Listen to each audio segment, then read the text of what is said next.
Welcome to the deep dive. Today we're really diving deep, pun intended, I guess, into some places I bet you've never even heard of. We're talking Akrotiri and Dhekelia. Yeah, you're probably right about that. And trust me, these are not your typical undiscovered paradises or anything. We're talking about some real geographical quirks and Cold War leftovers, even like a bird battleground. Okay, you've definitely got my attention now. British enclaves right smack on a Mediterranean island. Okay, I'm ready. Let's unpack all of that. All right, so picture this. Okay, you've got Cyprus, beautiful island, sun-soaked, full of history. But then right there, tucked inside its borders, there are these two little patches of land, and they belong to the UK. Still, to this day. Akrotiri and Dhekelia. And they're not just, like, military bases. They're officially called sovereign base areas. Sovereign base areas. Why does that sound so much more serious than just saying military bases? Yeah, you're right to pick up on that. It's not just about having troops stationed there, right? Yeah. These places are actually considered sovereign UK territory. Legally, with all the legal stuff that comes with that. Yeah. It all goes back to when Cyprus got its independence back in 1960 from British rule. Wow, 1960. Okay, so that's the Cold War. It's in full swing. So these bases were probably about more than just like enjoying the Mediterranean beaches. What made them so important for the UK to hang on to? Right, exactly. Think about it. Air power. Projecting their power. They needed a strategic foothold in the Eastern Mediterranean. And this was a way to keep their influence in a region that was, let's just say, really important during the Cold War, to put it mildly. So these bases are on some prime real estate, strategically speaking. But paint me a picture here. I mean, what are these places actually like? Okay, well, let's start with Akrotiri, the smaller one. It's down on the southern coast of Cyprus. It's known for its salt lakes, actually, and wetlands. Salt lakes and wetlands, that's not exactly what I picture when I think military base. I know, right? It's pretty wild. Akrotiri is a really important Royal Air Force base, but at the same time, you've got these wetlands that are a haven for migratory birds. There are even flamingos. Flamingos. Hanging out with fighter jets. Okay, now that is an image. All right, so that's Akrotiri. What about Dhekelia? So Dhekelia is the bigger one. It's near Famagusta. And this is where the whole bird situation gets a little more, shall we say, complicated. We're talking about illegal bird trapping, which is a huge problem there. Okay, now you've got me on the edge of my seat. What's up with this bird drama? Okay, so every year, millions of songbirds, they migrate between Europe and Africa, right? And they stop over in places like Cyprus to rest and eat. But this makes them, well, really easy targets for trappers who catch them illegally and kill them. Oh, that's awful. So we've got strategic importance, nature, the military, and even some international intrigue. Yeah, I can see why we're doing a deep dive on this. Oh, and we're just getting started. We haven't even talked about the thousands of people who live on these bases. And I bet living in a sovereign base area comes with its own, let's just say, unique set of circumstances. So what's it like to live in a place where you've got British and Cypriot cultures, like, colliding? So we've got these two really unique territories. They're strategically important, ecologically diverse, but they're also home to, a whole community of people. So what is it like for them? I mean, living in this kind of blend of British and Cypriot influences, like, do they have afternoon tea with halloumi sandwiches? You'd be surprised. Imagine this. You go to a shop, pay with euros, totally normal, like the rest of Cyprus, but then you have to fill up your car, and it's liters of petrol, not gallons. Whoa. Okay, yeah. That would definitely mess me up. It's interesting, though. It speaks to that back and forth between the UK and Cyprus and these places. Exactly. Yeah. And don't even get me started on the driving. Imagine living in a place where the person next door to you might drive on the other side of the road. All depends on where their car's from. Wait, seriously? That sounds, a little dangerous, actually. It's more common than you think. People adapt. It's just one of those, little quirks of life in Akrotiri and Dhekelia. Like a constant cultural dance. A cultural dance. I like that.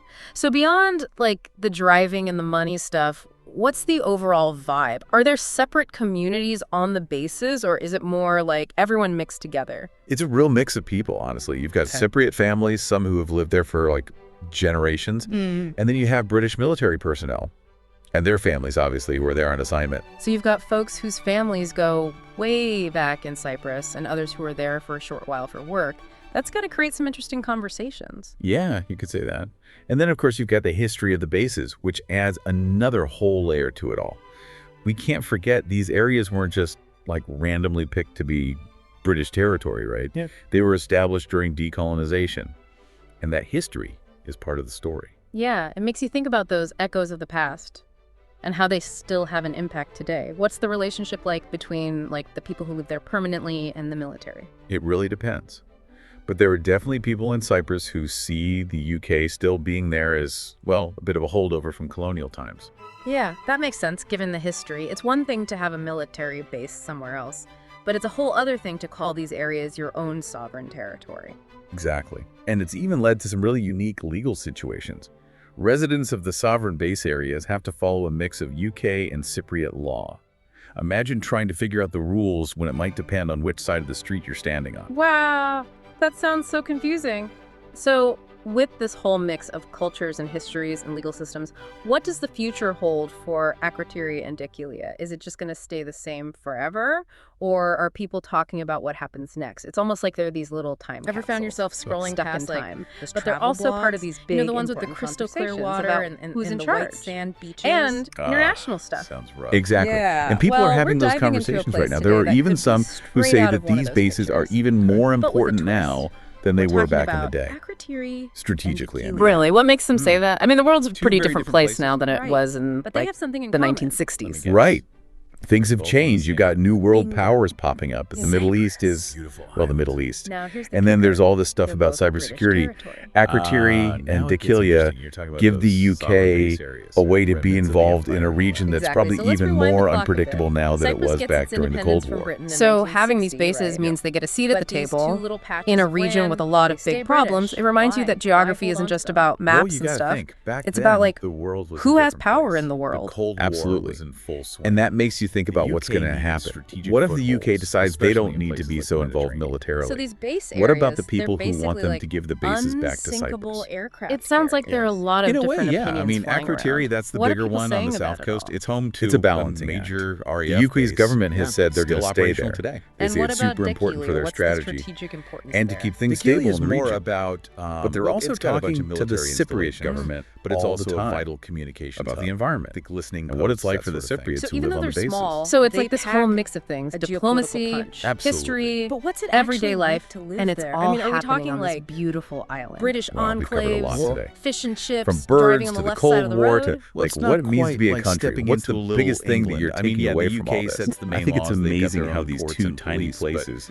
that Cypriot most people law wouldn't even be able to find on a applies map as much as show you how possible. complicated It's the world this really is. unique You've got legal these blend. strategic So wait, plans two sets of laws. How does that and even work in environmental practice? worries. Well, And then you have take people just something trying to like, live their say, a lives in traffic this unique violation. mix of cultures. If it only It involves shows you that Cypriot everything's citizens, connected. it might be handled by the Cypriot Akrotiri police. and Dhekelia But are like anything little involving, examples of say, the bigger base things happening in the personnel, world. UK It makes you jurisdiction wonder kicks in. what Sounds other complicated. hidden It can be. There've stories been, are out there just waiting for disagreements over someone the to years, find them. definitely. That's Yeah, what I but love both about these sides, deep they dives. try to make it They work. show you It's the world in amazing a how new history way. just keeps And they always throwing leave you with more curveballs questions like than this, you isn't started. it? You said it. Thanks for And coming get on this this, journey a with big us chunk of today. land within these base areas, it's not even used for military stuff. No kidding. We're talking farms, vineyards, even a couple of monasteries. Wait, so you're telling me you can be strolling through a vineyard, sipping some local wine, and a RAF jet might just roar overhead? Pretty much. I mean, imagine that contrast. And the UK's influence in Cyprus, it doesn't just stop there, right? They've got these, what are they called? Extraterritorial rights. Yeah, those. Yeah, so basically they've got these little pockets of land dotted all over the island. Little bits of British sovereignty sprinkled throughout Cyprus. It's like a real-world game of Risk, played out over centuries. That's a great way to put it. So we've got these fascinating historical anomalies, these two little slices of Britain baking in the Mediterranean sun. What does it all mean? What's the takeaway here? I think it reminds us that the world is a messy, complicated place. Borders, sovereignty, it's not always black and white, and history. It has a way of reaching into the present and shaping the future in unexpected ways. It makes you wonder, what other Akrotiri and Dhekelias are out there? What other stories are waiting to be uncovered, hidden in plain sight on the map? That's a great question, and it's something that, well, maybe we should explore another time. Sounds like a plan.